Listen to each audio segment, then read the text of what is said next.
Japanese Horror Stories. Master Series. Teacher. Part 6. I wanted to tell someone about my teacher so much. She wanted to brag. When she looks at Shige-chan's face with that in mind, she tilts her head with a suspicious look.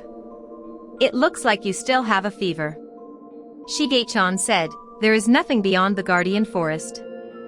Then he threw the towel I was picking up and said, "Sleep," and went out of the room. I felt like I was pinched by a fox. I was frustrated and fell asleep again, wondering why Shige-chan was still lying. "How long have you slept?"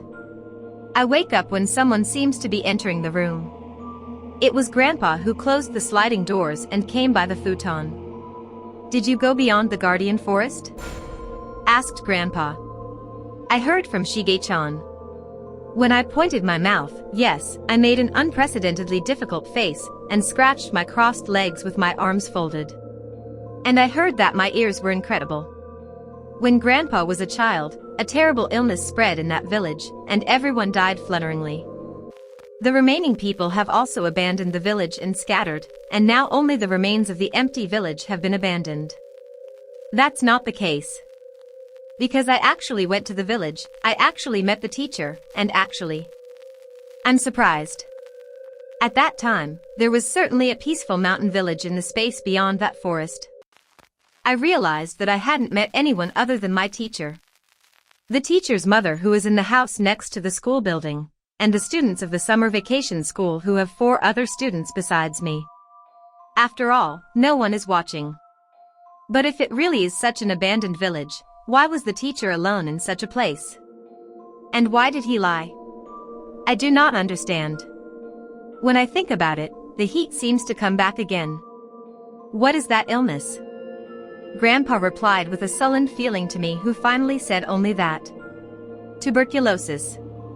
Tuberculosis. I've seen it on TV. In an old drama, I think of a woman in a sanatorium coughing. It's pulmonary tuberculosis. I didn't see a doctor who could see me.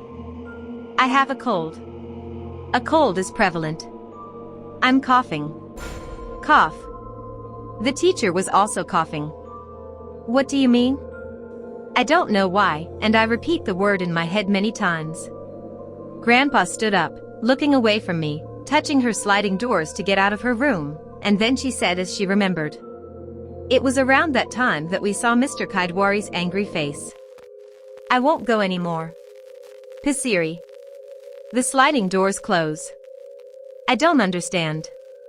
No, I know somewhere in my head. I just didn't want to understand. I myself. When I was holding my head, the sliding doors were opened again, and this time my grandma came in with the porridge on the tray. I appealed to my grandma. But the teacher knew. Just saying, a house with a big Juniperus chinensis garden, Shige-chan. Grandma sneaked my hand to comfort her child, put the tray on her bedside. She muttered, with the face that she knew everything. Grandpa was a terrible mischievous kid who heard the sound when he was a child. He was so infamous that he knew anyone from a neighboring village. His name is Shigeharu. His grandson, Shige-chan, got the letter. Since he was a child, the Juniperus chinensis tree in the garden of this house had large branches extending to the roof of the house. After all, I was possessed. Ayaoi. Ayaoi. I'm glad I was killed. Namo Amida Butsu. Namo Amida Butsu. Speaking of mumbling, he sat up with Ahei and went out of the room like Grandpa. Was it obsessed? Various things ran around my head too much, and my body rattled and trembled. And tears were flowing before I knew it. My cold was just a cold. It wasn't a horrific infectious disease. Even though I was completely better, I didn't go out much. After staying at home and doing my homework, and getting everything done, I borrowed a book from the library in the public hall and read it. Even though Shige-chan and Taro-chan, who returned from the hospital, invited me to play, I didn't feel like it. Still, when I saw my friends playing in a supercar made of cardboard, everyone was so bad that I couldn't stand even if I was there, so I made a cool Ferrari and participated in the race. I just hit them and play, but it was nice to see those who were afraid of Ferrari's shining body running away. At the end, I got into a single combat with Shige-chan and finally lost. On Shige-chan's body, Lamborghini Countach was written in magic ink. After all, it is not possible. That's how I got better little by little, but I didn't get close to the Guardian Forest. What Grandpa said, I'm not going anymore, and what the teacher himself said, don't come. It may have been an excuse for myself. Even if you don't think about it, summer is over. I also have a real home to go back to and a school. I couldn't keep my eyes closed and my ears closed. I thought it was a mess. It seems that he was an unexpectedly disciplined child. The day when I will be leaving Shige-chan's house, which was taken care of tomorrow. I entered the Guardian Forest alone. As usual, I walk silently under the shade of dim leaves in the rainy weather that makes my ears hurt. With the approach to the shrine on the side, proceed to the back of the road. Since it hardly rains, it is noticeable that the footprints on the soft soil remain dirty. Everyone was like my footsteps. I remember watching it. That day, when I first passed through this forest, there was no footprint beyond the shrine. It's funny when you think about it. As the teacher said, if there is no other way than going through this Guardian Forest between our village and the settlement beyond the forest, it should have a lot of human footprints. The government office and the post office are only on this side of the forest. Did I unknowingly step into the other side of the world without finding such a breach?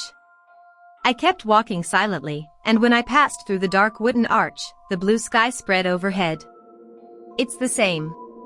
Green ridge. Field. The bark of a frog. The trajectory of swallow wings across the sky. I squint at the sight in front of me for a moment, and then I notice it. The ridges are overgrown with weeds. The fields are also overgrown with weeds. The frog's bark should be much quieter. The private house on the mountainside has a hole in the roof, so it doesn't look like it's inhabited. And the same thing. Neither the telegraph pillars nor the electric wires can be seen anywhere. I walk around the ridges. I arrived in front of the slope while trampling on the entwined grass. It continues gently, and when you look up, there is an old tiled roof over there. I climb the hill while shaking off my sweat. Looking back on the way, I overlook the village. Nobody is here. The only shadows of moving things are swallows. White flowers are blooming here and there. I arrive at the square. The place called the schoolyard, which I should have noticed for the first time, is now unknown even if it is said so. It was a desolate square with rotten pieces of wood scattered around. And beyond that, the school building I was looking up at every day turned black and was severely distorted. There are holes everywhere in the wall, and hangnail pieces of wood stick out in a jagged pattern. At the bottom left, where there was a small purlin, there were only scorched marks and rubble debris. I can't afford to think about what the sight in front of me means. It was sucked into the front door like sleepwalking. The inside was even worse, with soot, holes and a pile of wood chips. Pass by the wreckage of the shoe box and go up to the corridor of the school building with your shoes on. When I stepped on the stairs while removing the spider's web, I heard a popping sound, and the bottom was about to come off. Immediately withdrawing my legs, I climbed step by step, checking where I could be okay with my weight many times. When I finally reached the second floor with my hands on the tattered wall and my palms black, I turned my neck. I can't find the whiteboard that says 6th grade anywhere. There was just a gray corridor created by decaying wooden floors and walls. I walk slowly and one day step into the classroom, where the teacher waved her hand and greeted me. At that moment, my head shook. There were 5, and the teacher brought me another, so there wasn't one desk that should have been 6 in all. The wreckage of the tree was simply folded in the corner of the classroom. There is a large hole in the podium, and where the blackboard was, there is only a soot wall. I wonder what this is. I wonder what. What on earth is it? Is this? That's it. It's a haribote. Haribote covered on the real thing. Well done. Everyone can be deceived with this. Grandpa, Shige-chan, me.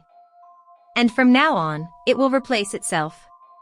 There is a teacher in the real classroom who tells the story of a distant country that I don't know. Nothing happened. I've been waiting all the time. Still nothing happened. Suddenly, I looked at the window. Nothing hangs in the window, which is full of origami cranes. I approach you like dragging my legs. I also stood by the window where the teacher always wore a cheek stick. The windowsill is rotten and very unlikely to be elbowed. I remember the teacher always feeling far away. At that time, the teacher was always looking out the window vaguely. When I think about it, it's the same when I first met. When I called the teacher many times and finally noticed it, the world burst into a snap. At that moment, the world of me and the teacher was connected. The teacher always wore white floral clothes. I feel like they were the same clothes that didn't fit the clean image. Did the school teacher's time stop in the abandoned school building? It rained rarely one day, but when I passed through the Guardian Forest, it was sunny. It was a light rain, so I was a little strange. Even if a storm came, the other side of the forest might have remained sunny. Cicadas are crying. It was a hollow voice somewhere. There is no sign of another world. I can't see it anymore. I can't see it. I stood up and stared out the window. Maybe he was unconsciously looking for what the teacher was looking at. There was a corner of the schoolyard square at the edge of my eyes. The teacher was always looking there. Same place. What's over there? When I turned around, I quickly left the classroom. The corridor squeaked and made an unpleasant noise, but I couldn't stop. I ran down halfway down the stairs, left the entrance and headed for the square. While avoiding the pile of scrap wood, I ran to the base of the tree that stands quietly in the corner. Was there a flower bed once? It was a corner filled with black soil. A wooden board stands out on the soil. It looked like a grave marker, and my chest was pounding. Something was written on the board, but I couldn't read it anymore because it was raining. I picked up a piece of wood and started digging the soil. The sun rising directly above burns my shadow on the ground. Sweat drops and it is sucked into the soil. As the dug-up soil was piled up around me, I felt something hit the tip of a piece of wood. Knee down and dig the soil with both hands. What I touched on my fingertips was not a white bone that crossed my head. A tattered cloth bag appeared covered with soil. As soon as I picked up the area around my mouth and tried to remove the soil, the bottom of the cloth bag came off, and the black and dirty contents fell to the ground. It was origami. It's an origami crane. It was a messy, petty, soil-covered, faded crane. At that time, I couldn't stand what I had pumped up. I stood in a ruined schoolyard with nobody. I couldn't see the illusion. I couldn't see anything. Why can't I see it anymore? But I imagine. Imagine being there. A teacher is standing beside me. Standing transparent. I have my hand on my shoulder. With a troubled, shy, gentle face. The wind blows on my face and it disappears. Beautifully, without traces. Shedding tears, I look at my hands with a blurred view. There weren't 1,000, but many cranes were swaying hanging from the torn thread. In it, I found something strange. It's an awkwardly distorted crane, with its torso tilted and its face turned sideways. But there is only one cool part. I raised my hand high and held the crane's fighter-like wings in the sky, and heard the sound of the cutting edge cutting the wind. I felt like I smelled the end of summer. Gently closed the dictionary. My childhood memories overflowed like a dream and disappeared. I put the dictionary back on the bookshelf and finally remember being in the university library. The soft floor absorbs various sounds, and the area is quiet. Close your eyes for a moment and slowly regain yourself as a college student. Suddenly, I wondered what Shige-chan was doing. I haven't seen him much. Is she still a boss? I wonder if the cave's face entrance is still laughing. Is the Buddhist priest Soka Shinbutsu, who is in a closed room in the back, still mourning the spirits of the dead wandering in the mountains? Looking back on those days, there are still some strange things. If it's the teacher's age, the educational background from high school to university is strange. Perhaps I think I went from high school to high school for girls, or to a private school called Women's College. I don't quite understand that I was familiar with the words high school and university at that time. There must have been some parts that did not mesh with each other, because the foundations of the times were different. But I don't remember that. I think the conversation was smooth. Perhaps even the conversations I thought I had had didn't really exist. Perhaps it was just a momentary, hollow world, where the souls touched, overlapped, and resonated. When the last summer vacation of the elementary school is over, and the new semester begins, I was surprised at my homeroom teacher because my math grades were much higher. I had forgotten it when I learned world history later. Suddenly, laughter leaks. Look at the back cover of the dictionary returned to the bookshelf. I was doing research that had nothing to do with it. On the page that caught my eye, the answer to the last mystery, which was separated by a long time, was rolling around. And it invited me beyond the moment of recollection. Tuberculosis, scientific name tuberculosis. An infectious disease caused by Mycobacterium tuberculosis. There are a wide variety of organs that originate, such as respiratory organs, lymphoid tissues, joints, and skin. Among them, typical pulmonary tuberculosis has been called labor cough since ancient times in Japan, and many people are affected and feared as a fatal disease. Omitted. TB, from the scientific name, which is an abbreviation used by doctors, has spread even in the private sector, and it is sometimes called jargon as TB. In the classroom that day, the teacher's heavy and sunk back rewrote only Thebes as Thebes, even though Athens was not Athens. It revives behind his eyelids like yesterday. Did the teacher at that time know that he was an illusion? And what did he think of me in the illusion? Several other years after that, I went through the Guardian Forest and went to the closed school. But I couldn't meet the teacher even once. If I was asked to meet again, I now hesitate. I'm worried if I could open my eyes as the teacher told me. The world is full of unfathomable malice, much more than I thought back then. When I was in the third year of junior high school, I heard that the closed school was demolished. It seems that a big road has come through due to the large-scale construction. Swallow that abandoned village. Did the origami cranes that I refilled on the spot also be dug up and buried deeper?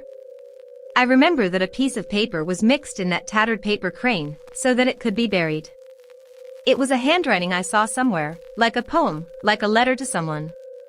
I brought it home and eventually made a paper crane out of the paper. After returning to my parents' house, I was hung by the window of my room for a while and shook, but before I knew it, I went somewhere. Somewhere in the limbo world, the memory of my childhood. After finding the book you are looking for and going through the procedure for lending it, hold it under your arm and leave the library. A cold wind that cuts my face was blowing. It was midwinter. I felt like it was summer. I smiled and pulled the collar of my coat.